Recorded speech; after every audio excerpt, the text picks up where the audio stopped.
बच्चों आज हमारे पास जो है लेक्चर नंबर 2 है, चैप्टर नंबर 13 हमारा स्टार्ट है। इसके अंदर जो है वो हम प्रोपगेशन ऑफ साउंड को स्टडी करेंगे। इससे पहले हम फर्स्ट लेक्चर के अंदर जो है वो प्रोडक्शन ऑफ साउंड को स्टडी करके आए हैं। तो बच्चों कहता है कि प्रोपगेशन ऑफ साउंड के लिए ज़रूरी है कि sound needs a medium to travel from one place to another. Sound को एक जगह से दूसरी जगह जाने के लिए मीडियम की ज़रूरत होती है। साउंड मैकेनिकल वेव्स की एक एग्जांपल है। मैकेनिकल वेव में बच्चों ने पढ़ा था कि ऐसी वेव जिनको एक जगह से दूसरी जगह जाने के लिए मीडियम की ज़रूरत होती है। मीडियम पानी भी हो सकता है, मीडियम एयर भी हो सकती है, मीडियम कोई सॉलिड भी हो सकता है, लेकिन मीडियम का होना बहुत ज़रूरी है। कहता है बच्चों कि इसको हम जो है वो एक ट्यूनिंग फोर्क की मिसाल से जो है दोबारा देखते हैं। When a tuning fork vibrates it creates compression and rarefaction. जब हम जो है वो ट्यूनिंग फोर्क को जो है वो जैसे हमने रबड़ के हैमर से जो है टकराया था तो उसके प्रोंग्स के अंदर वाइब्रेशन हुई थी। अब जैसे जो वाइब्रेशन होती है तो जो ट्यूनिंग फोर्क के पास वाला एरिया है वहाँ पे एयर कंप्रेस हो जाती है, उसके साथ वाले एरिया पे जो है वो एयर एक्सपेंड करती है, फिर कंप्रेस करती है, और इस तरीके से जो है वो कंप्रेशन और रेयरफेक्शन के रीजन्स पैदा होते हैं एयर के अंदर जैसे ही एक ट्यूनिंग फोर्क वाइब्रेट करता है। कहता है बच्चों कि जो कंप्रेशन है as the prong moves forward it pushes air molecule together forming compression. जैसे ही प्रोंग जो है वो जब उसके अंदर वाइब्रेट करते हैं और प्रोंग जो है वो आगे फॉरवर्ड की तरफ मूव करता है तो उसके करीब वाली जो एयर है वो कंप्रेस हो जाती है, वहाँ पे कंप्रेशन पैदा हो जाता है। और जैसे ही ये फॉरवर्ड मूव करने वाला प्रोंग वापस आता है तो उससे जो एयर है वो दोबारा से एक्सपेंड करती है और वहाँ पे जो है वो एक्सपेंशन का अमल हो जाता है और रेयरफेक्शन प्रोड्यूस हो जाती है। इस तरीके से जो है ये compression, this continuous cycle of compression and rarefaction propagate sound as the longitudinal wave. इस तरह पहले कंप्रेशन पैदा हो जाना और फिर उसके साथ एक्सपेंशन पैदा हो जाना, फिर कंप्रेशन पैदा होना, फिर एक्सपेंशन पैदा होना, इस तरीके से साउंड एक जगह से दूसरी जगह जो है वो मूव करती है। Air molecule move in same direction as the wave. चूंकि ये हमारे पास साउंड एक लॉन्गिट्यूडिनल वेव की जो मिसाल है तो इसके अंदर जो है वो एयर के मॉलिक्यूल उसी तरफ मूव करते हैं जिस तरफ जो है वो वेव ट्रांसफर हो रही है। कहता है बच्चों कि इसकी डेफिनेशन हम दोबारा से चैप्टर नंबर 12 के अंदर भी पढ़ गए हैं। वेवलेंथ क्या होती है? It is the distance between two successive compression और रेयरफेक्शन। कहता है कि ये ट्यूनिंग फोर्क की वाइब्रेशन, उसके साथ कंप्रेशन पैदा हुआ, रेयरफेक्शन कंप्रेशन, रेयरफेक्शन कंप्रेशन।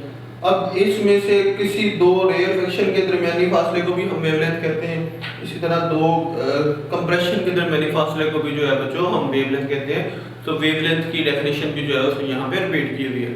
तो इसको बच्चों हम ये प्रोपगेशन ऑफ साउंड कैसे होती है इसको एक एक्टिविटी से देखते हैं। अच्छा बच्चों, हम जो है वो प्रोपगेशन ऑफ साउंड को एक एक्टिविटी से साबित करते हैं। हमने ये बच्चों साबित करना है कि sound wave need a material medium to propagate. Sound wave को एक जगह दूसरी जगह जाने के लिए मीडियम की जरूरत होती है। तो कहता है बच्चों कि हमारे पास सेटअप क्या है कि हम take a bell jar setup. हमारे पास एक बेल जार सेटअप है, इसके अंदर एक इलेक्ट्रिक बेल लगी हुई है, निचली साइड पे जो है वो वैक्यूम पंप लगा हुआ है और इसको जो है वो हमने एक जार के अंदर बंद किया हुआ है और उस जार के अंदर एक कोर लगा दिया ताकि बाहर से जो है कोई भी हवा ना निकले, हवा ना जाए और ना ही हवा अंदर एंटर हो। तो कहता है place it on a base vacuum pump. इसको आपने एक वैक्यूम पंप की बेस के ऊपर जो है प्लेस कर देना है।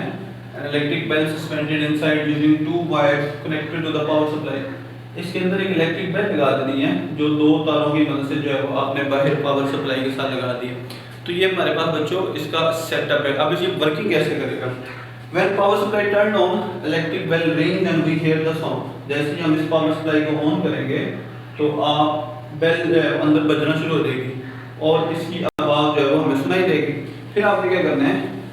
Next air is pumped out of the jar using vacuum pump. फिर आपने जो है वो इस वैक्यूम पंप की मदद से इस बेल जार में से सारी हवा जो है बाहर निकाल लेंगे। तो जो आप देखेंगे जैसे ही आप हवा बाहर निकालना शुरू होंगे तो इस इलेक्ट्रिक बेल की आवाज़ पहले जो है वो मध्यम होगी। As air removes sound of the bell becomes weaker. पहले आवाज़ मध्यम हो जाएगी एंड इवेंचुअली फेड और बिल्कुल खत्म हो जाएगी। फेड का मतलब होता है बच्चों खत्म हो जाना,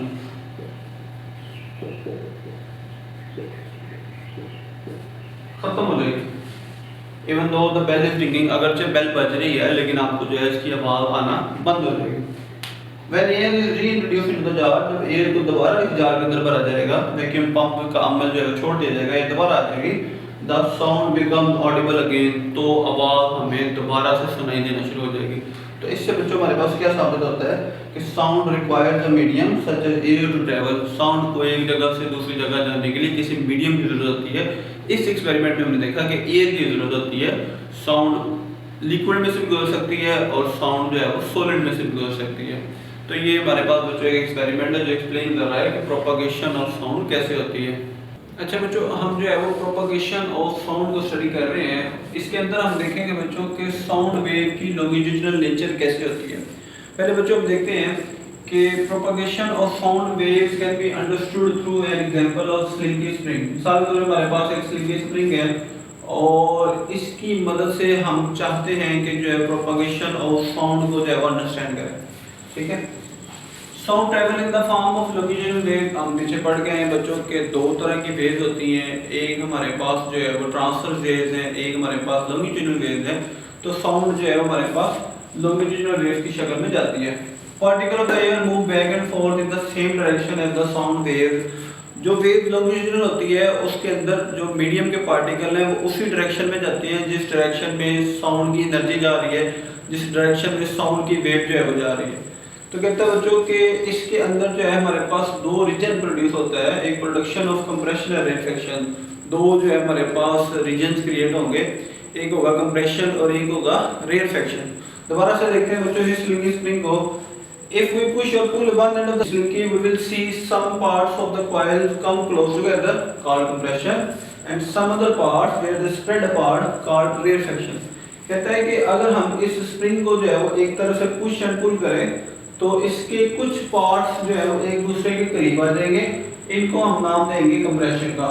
और कुछ ऐसे पार्ट्स हैं जो एक दूसरे से दूर चले जाएंगे, जिनके पार्टिकल एक दूसरे से जो है वो अपार्ट हो जाएंगे, अलग हो जाएंगे, दूर हो जाएंगे, उसका हम नाम देंगे रेफ्लेक्शन का। जिस तरह इस स्लिंकी स्प्रिंग को जो है वो हमने पुश पुल करने से जो है वो इसके अंदर कंप्रेशन रेफ्लेक्शन जनरेट होती है, इसी तरह जो है जब हम एयर के अंदर साउंड प्रोड्यूस करते हैं तो उसके अंदर भी कुछ पार्टिकल ऐसे हैं जो एक दूसरे के क्लोज चले जाते हैं, उनको भी हम कंप्रेशन का नाम देते हैं। और कुछ पार्टिकल ऐसे हैं बच्चों जो एक दूसरे से दूर चले जाते हैं, फार अपार्ट हो जाते हैं, उसको जो है हम रेफ्लेक्शन का नाम देते हैं। यहाँ पे बच्चों को कहता है कि इस कंप्रेशन और रेफ्लेक्शन से एक फिनोमेना जनरेट होता है जिसको हम वेवलेंथ का नाम देते हैं। वेवलेंथ आमतौर पर दो कंप्रेशन का दरमियानी फासला होता है या दो रेफ्लेक्शन का दरमियानी फासला होता है। तो इसकी डेफिनेशन में जो लिखी हुई है, this distance between two compression और two reflection is called wavelength. इसको जो है हम वेवलेंथ कहते हैं। इसी तरह बच्चों कहता है कि साउंड जो है इस कंप्रेशन और रेफ्लेक्शन की वजह से एक जगह से दूसरी जगह पे जो है मुंतकिल होती है। इस वजह से जो है हम साउंड को जो है वो लॉन्गिट्यूडिनल जो है वेव कंसीडर करते हैं। कहता है बच्चों sound move by making compression और reflection showing that it is a longitudinal wave. तो यहाँ पे बच्चों हमारे पास जो है ये प्रोपगेशन ऑफ साउंड का टॉपिक जो है वो खत्म होता है और ये हमारा लेक्चर नंबर 2 भी यहाँ पे जो है